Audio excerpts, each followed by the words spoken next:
Hello বন্ধুরা, কেমন আছেন সবাই? আশা করি সবাই ভালো আছেন।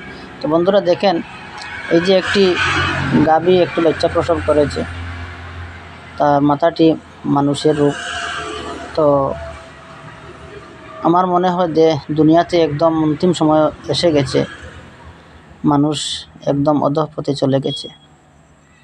এই যে বাচ্চাটি জন্ম নিয়েছে, এটা আপনারা কি মনে করেন? পৃথিবীর অবস্থাটা কেমন, কোন অবস্থায় এসে পৌঁছেছে আমাদের সমাজটা? সমাজের পরিবর্তনের জায়গায় সমাজটা ধ্বংসের পথে চলে গেছে। মানুষ থেকে অমানুষের পথে চলে গেছে। মানুষের রূপ বলতে এখন কিছুই পাওয়া যায়নি।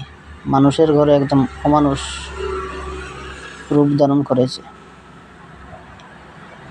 আজ এই অবস্থাটা দেখে আমি খুবই দুঃখিত, খুবই ক্লান্ত যে একটি গাভী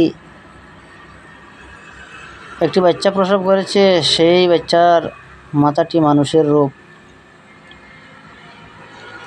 বলার কোনো ভাষা নেই, কি বলবো? আমাদের সমাজটা কোথায় চলে গেছে, আমাদের মানবতাটা হারিয়ে ফেলেছি আমরা।